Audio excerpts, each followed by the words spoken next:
Hello everyone, welcome to electrical store house. आज के video का हमारा टॉपिक है UPS. So let's get start the video. UPS का फुल फॉर्म होता है अनइंटरप्टेबल पावर सप्लाई या अनइंटरप्टेड पावर सप्लाई। ये वो पावर सप्लाई है जो कभी भी इंटरप्ट नहीं होती। इसके नाम से ही पता चल रहा है अनइंटरप्टेड। ओके, नॉर्मली इसे हम नॉन स्टॉप पावर सप्लाई कह सकते हैं। इसका बेसिक कार्य होता है बिना किसी रुकावट के सप्लाई को देना बैटरी की सहायता से, वो भी शॉर्ट ड्यूरेशन के लिए। तो जो यूपीएस होता है हमारा, वो शॉर्ट ड्यूरेशन के लिए इलेक्ट्रिसिटी की सप्लाई देता है। ओके, यूपीएस का प्रयोग हम कंप्यूटर को सप्लाई देने, पावर प्लांट में, डेटा कम्युनिकेशन सर्वर में, जहाँ पर बिना किसी रुकावट के शॉर्ट ड्यूरेशन के लिए बिजली देना होता है, वहाँ पर हम यूपीएस का यूज़ करते हैं। हमें यूपीएस की आवश्यकता ही क्यों पड़ी, आइए देखते हैं। अगर हम बात करें पावर प्लांट की, तो सपोज़ दैट किसी पावर प्लांट की टरबाइन ट्रिप हो जाती है या जनरेटर में कोई फॉल्ट डेवलप हो जाता है, जिसकी वजह से पूरा पावर प्लांट ही ट्रिप हो जाता है। तो इस कंडीशन में पावर प्लांट की सभी ड्राइव्स बंद हो जाएंगी। यदि किसी भी कारण से पावर प्लांट बंद हुआ तो पावर प्लांट की सभी ड्राइव्स बंद हो जाएंगी, और इस पावर प्लांट के साथ यदि कोई और पावर प्लांट भी कनेक्टेड है तो इस कंडीशन में इस पावर प्लांट में भी ब्लैकआउट हो जाएगा, मतलब इस प्लांट की भी सभी ड्राइव्स बंद हो जाएंगी। तो इस कंडीशन में यदि आपको फिर से पावर प्लांट को स्टार्ट करना है तो आप पावर प्लांट को स्टार्ट करने के लिए भी तो पावर की आवश्यकता होगी। ये पावर आप कहाँ से दोगे? तो इस कंडीशन में हमें आवश्यकता पड़ती है यूपीएस की। ब्लैकआउट कंडीशन में पावर प्लांट को स्टार्ट करने के लिए हम यूपीएस का यूज़ करते हैं। ये तो बात रही पावर प्लांट की। अब हम बात करते हैं डेटा कम्युनिकेशन में कि वहाँ पर यूपीएस की आवश्यकता क्यों पड़ी। आइए देखते हैं। यूपीएस का प्रयोग हम डेटा कम्युनिकेशन के डेटा सेंटर में भी करते हैं, नॉन स्टॉप पावर सप्लाई के लिए, क्योंकि सर्वर में पावर का फ्लक्चुएशन बहुत बड़ा नुकसान कर सकता है। डेटा सेंटर में बहुत सारे डेटा होते हैं जिन सर्वर के थ्रू कंपनी काम करती है। कंपनी के सारे डेटा सर्वर के ऊपर रहता है। सर्वर रूम में आपने रैक्स देखे होंगे, उसके लिए नॉन स्टॉप पावर सप्लाई की आवश्यकता होती है। यदि सप्लाई की कंटिन्यूटी नहीं होगी तो कंपनी को बहुत नुकसान हो जाएगा। तो डेटा सेंटर में यूपीएस का काम होता है सर्वर को कंटिन्यूअस सप्लाई देना। तो यूपीएस सर्वर को कंटिन्यूअसली सप्लाई देता है। वो कैसे देता है? तो यहाँ हम स्विचिंग टाइम को कंसिडर करते हैं। स्विचिंग टाइम को आप ऐसे समझ सकते हैं कि अगर आपका मेन सप्लाई जाता है तो डीजी का पावर आने के लिए मिनिमम 40 सेकंड लगता है।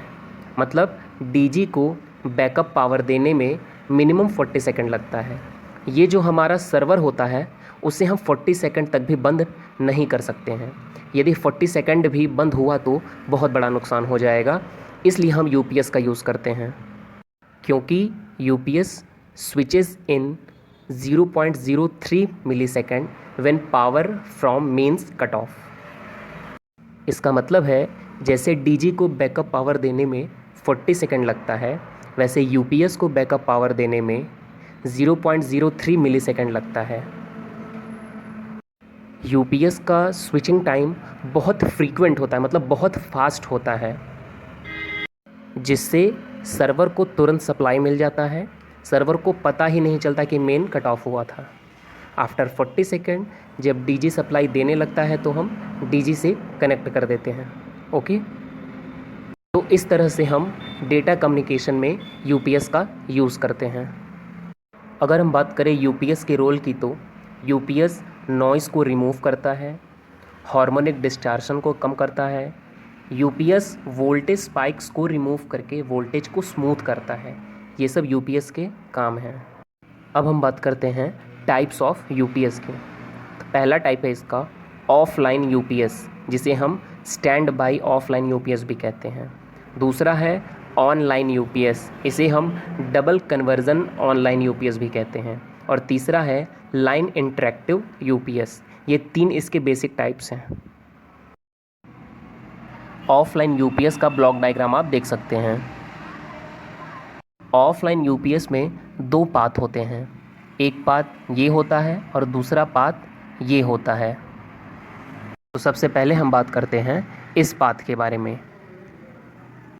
ये पाथ नॉर्मली ऑन रहता है और एसी मेंस से सप्लाई लोड को मिलती रहती है।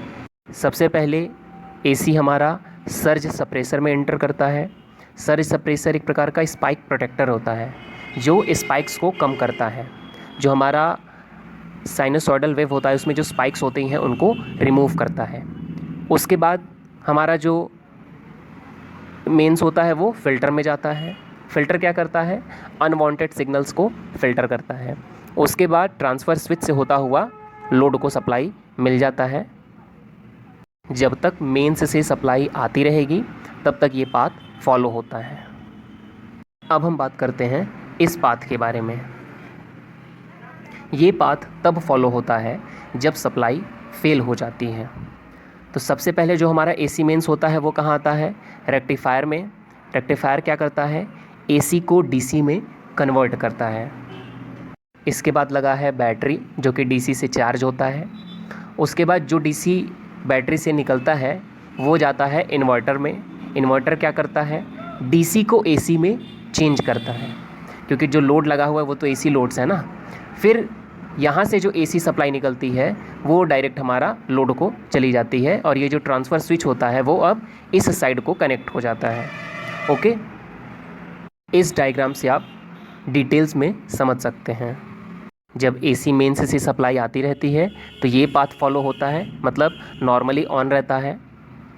लेकिन जैसे ही हमारा सप्लाई फेल हो जाता है उस कंडीशन में ये पाथ फॉलो होने लगता है।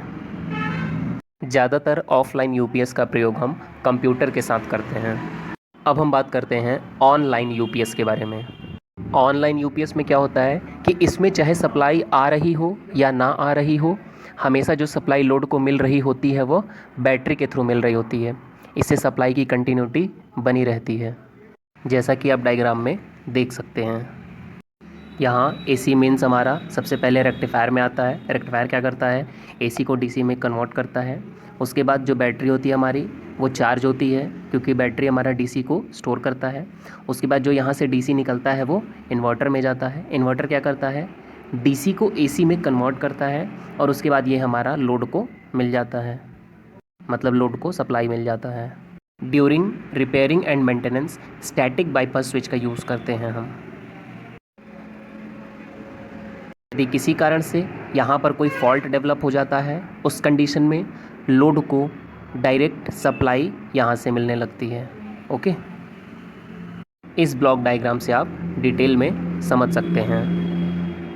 ऑनलाइन यूपीएस में लोड को जो सप्लाई मिलती रहती है वो बैटरी के थ्रू ही मिलती रहती है हमेशा। यदि किसी कारणवश यहाँ कोई फॉल्ट उत्पन्न होता है या फिर रिपेयरिंग और मेंटेनेंस की कंडीशन में, उस कंडीशन में जो लोड को सप्लाई मिलता है वो यहाँ से डायरेक्ट मिलने लगता है। ओके, ऑनलाइन यूपीएस और ऑफलाइन यूपीएस के जो ब्लॉक डायग्राम हैं वो सिमिलर ही हैं। डिफरेंस या बस इतना है कि ऑनलाइन यूपीएस में जो लोड को सप्लाई मिल रही है वो हमेशा बैटरी के थ्रू मिल रही है और ड्यूरिंग मेंटेनेंस या फॉल्टी कंडीशन में लोड को सप्लाई डायरेक्ट मेंस से मिलती है। ओके, अगर हम बात करें ऑफलाइन यूपीएस की, तो ऑफलाइन यूपीएस में क्या होता है कि लोड को जो सप्लाई मिलती रहती है वो एसी मेंस से यहाँ डायरेक्ट मिल रही होती है। यदि किसी कारण से एसी मेंस मतलब लोड को सप्लाई एसी मेंस से नहीं पहुँच पाती है या फेल हो जाती है सप्लाई, उस कंडीशन में बैटरी के थ्रू मतलब इस रास्ते से सप्लाई मिलती है। ओके, इसीलिए ऑफलाइन यूपीएस जो था, ऑफलाइन यूपीएस में ये हमारा नॉर्मली ऑन रहता था और ये नॉर्मली ऑफ़ रहता था। और ऑनलाइन यूपीएस में क्या है कि ऑनलाइन यूपीएस में ये हमारा नॉर्मली ऑन है और ये हमारा नॉर्मली ऑफ़ है। ओके, अब हम बात करते हैं लाइन इंटरैक्टिव यूपीएस के बारे में। इसमें क्या होता है कि नॉर्मल कंडीशन में लोड को जो सप्लाई मिलता है हमारा वो एसी मेंस के थ्रू डायरेक्ट मिलता रहता है और यहाँ जो एसी आता है वो डीसी में कन्वर्ट होकर के बैटरी को चार्ज भी करता रहता है। और जब किसी कारणवश एसी मेंस हमारा फेल हो जाता है तो उस कंडीशन में जो हमारी बैटरी चार्ज हुई होती है वो डिस्चार्ज होने लगती है और इस बैटरी के थ्रू हमारा डीसी सप्लाई होता है वो एसी में कन्वर्ट होता है और लोड को सप्लाई मिलती रहती है। यहाँ पर जो हम डिवाइस यूज़ करते हैं, यहाँ पर जो डिवाइस हम यूज़ करते हैं वो इन्वर्टर या कन्वर्टर, मतलब एक ऐसा डिवाइस यूज़ करते हैं जो इन्वर्टर या कन्वर्टर की तरह कार्य करता है। आई होप आपको आज का ये वीडियो पसंद आया होगा। Thank you.